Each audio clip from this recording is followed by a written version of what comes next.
Desperados and Chippers are not having the seasons they would have hoped for, but both teams have star-studded talent just waiting to be unleashed. Who will steal the moment tonight? Rochester leads the Metro Division. The two teams closest to catching them, Washington and New York, who meet in the Big Apple for an early season rematch. And the Wichita Flyers started 4-0 but have lost 3 straight. It doesn't get easier with 5-2 Miami in the house. Can the Flyers stop the skid and shipwreck the mighty Pirates? We'll watch it all tonight in the Virtual Zone.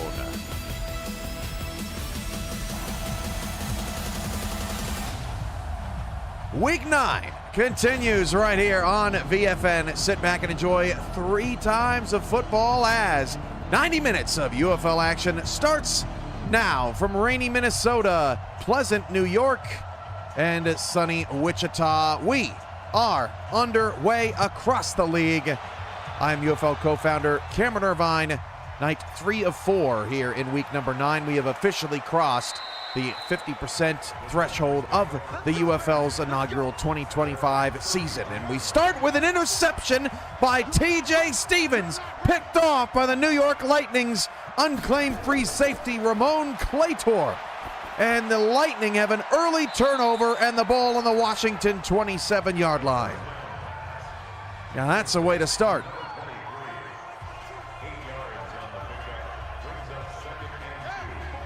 Justin Resides got his bingo card. Shout out to Robert Henson, Bridge City Bird, and more of you watching here on Game Night, getting those Yugo cards ready.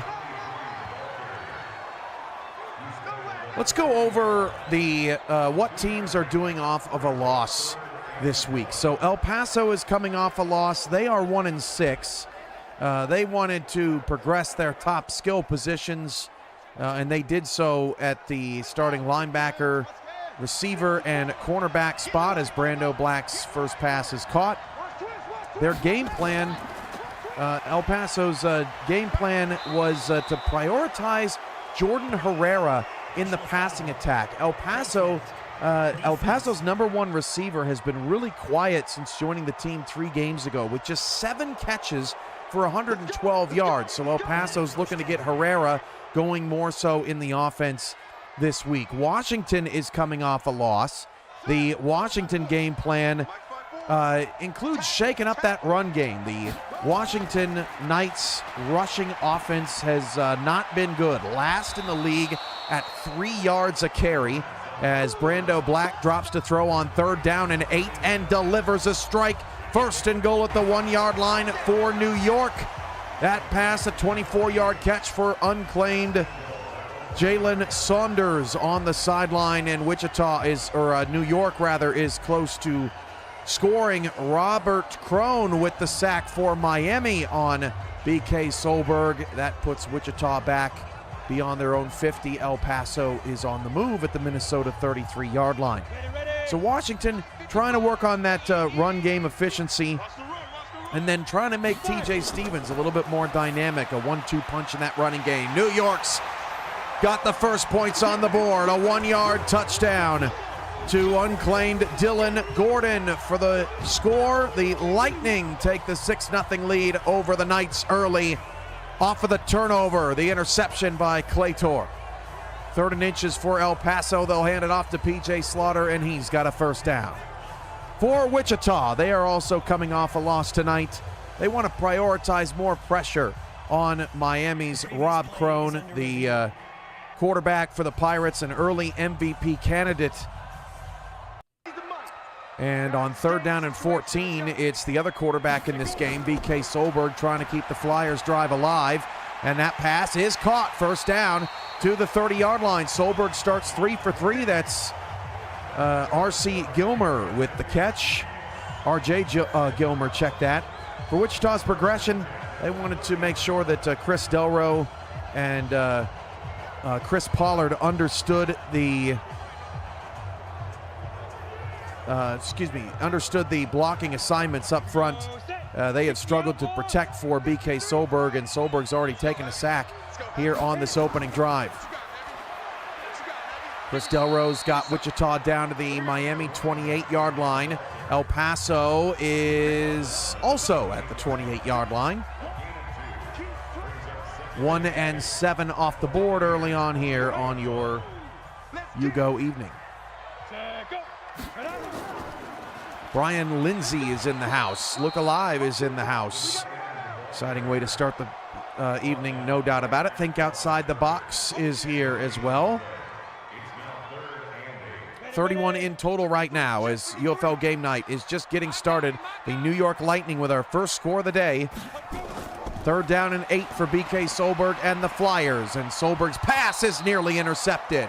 3rd and 14 for Elliott Pope Jr. He's going deep into double coverage, and the pass is intercepted.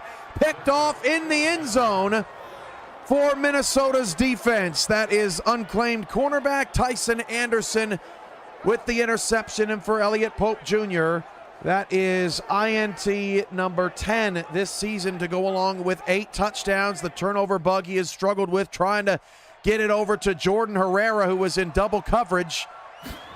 Again, trying to get Herrera more involved. A 45-yard field goal for Wichita on their opening drive is good.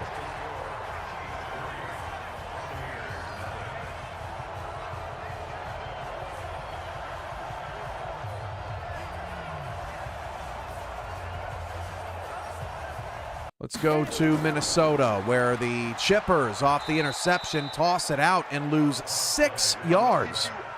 On their first play from scrimmage, that's Antonio Ross, the second running back on the team, along with Dalton Brown. Minnesota's coming off that double overtime thrilling win against Tennessee, their first win of the season, or second win of the season rather. They are 2 and 6. El Paso is 1 and 6. Minnesota, a rare 2.5-point favorite at home. Washington is 3 and 5, coming off a couple of losses. New York is 5 and 3, and just ever so slightly behind Rochester for the lead in the Metro. They are 6.5-point favorites. This is a deep shot from TJ Stevens down the sideline, caught down to the 15-yard line of New York. And Washington is in the red zone. Isaiah Moody, a 57-yard catch down the sideline, has Washington in business. 3rd down and 13, a deep shot from Doug Falk to Tyler Falk. That is incomplete. And Minnesota's drive off the interception goes 3 and out for a loss of 3 yards. Terrell Cooper with the catch for Miami up to their own 45-yard line. The Pirates trail the Flyers early in this one, 3-0. Wichita has lost 4 straight. Miami's at the top of the Atlantic. 5.5-point favorites is Miami today. TJ Stevens on a play-action rollout, all kinds of time. Now going to take off and run. Had space to the right, instead goes left and is taken down by Lipsy. Not good vision there from TJ Stevens, and that actually knocks Wichita out of the red zone.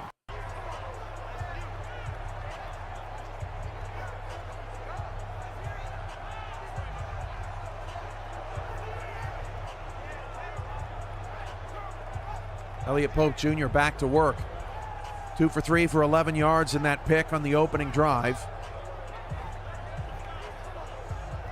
Looking at both defenses on the sideline at the bottom of the screen.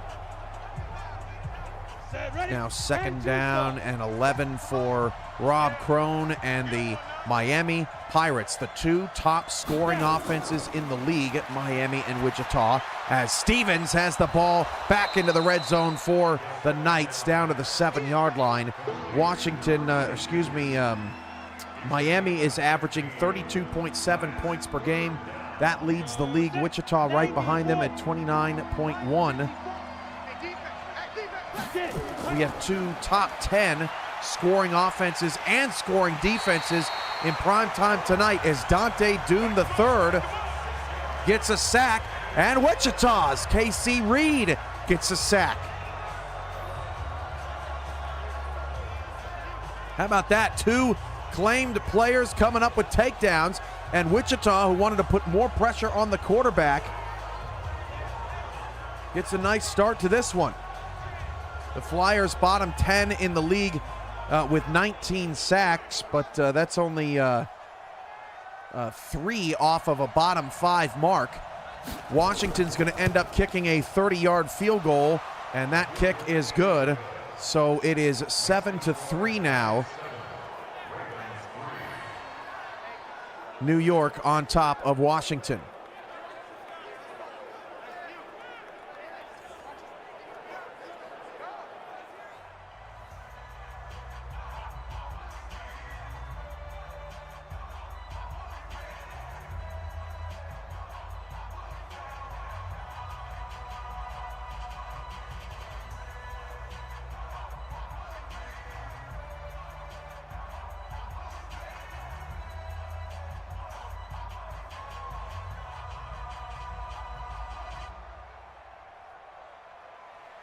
Sorry about the technical difficulties there. Let's catch up on some of the action that we're watching around the league. New York has a 7-3 lead over Washington after the Knights get a field goal on their opening possession. El Paso is driving in a scoreless game in Minnesota. They are now in the red zone, and we're actually going to send our audio there as Elliott Pope Jr. and the Desperados are threatening once again. After Wichita's defense got off the field, they got the ball back to their offense. Solberg's got 4 completions. And with 5:12 to go in the first quarter, it's 3-0. Wichita on top. Little pistol action here from the Flyers, and they'll hand it off to Chris Delro, and he lost yardage on 3rd down and 1. Dropped in the backfield for a 2-yard loss. That's Robert Crone again, 2 tackles in the early going, but 2 very impactful ones. Jupiter Jennings has a 1st down and more for New York at the 39-yard line, a gain of 14 on his first carry. 3rd down and 10.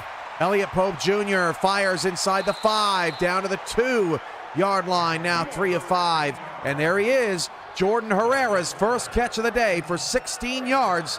El Paso trying to get their star receiver involved, one of the best players on the entire team, in fact, and there is his first catch of the day. We'll be monitoring that situation.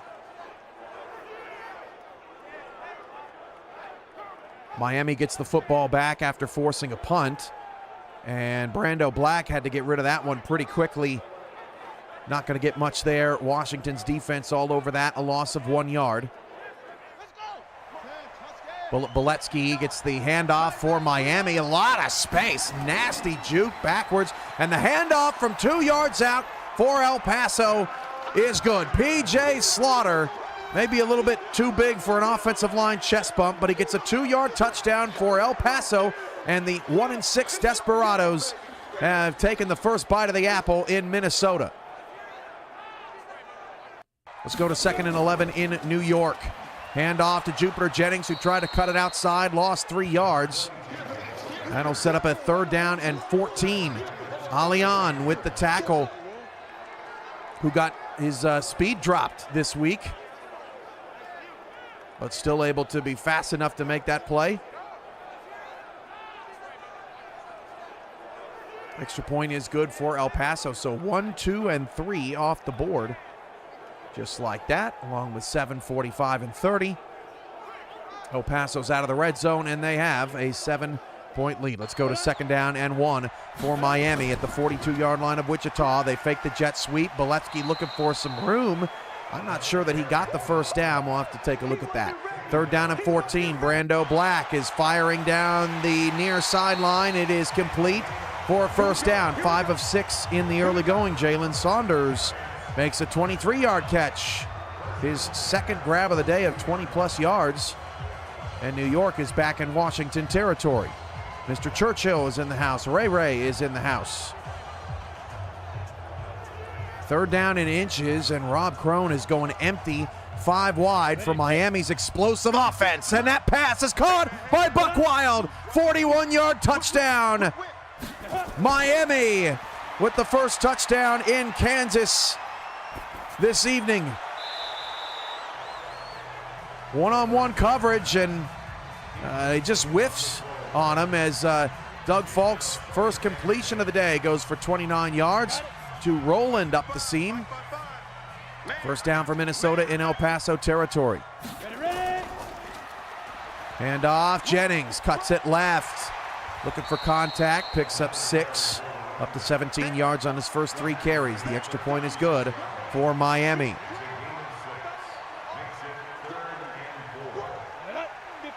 Four plays, 62-yard drive for the Pirates. We take a 4-point lead. Brando Black with his team up 7-3, firing again near sideline and has an open receiver. That is Gordon. 6 of 8 for 68 yards for Black early on. Another first down for New York. They are in the red zone once again.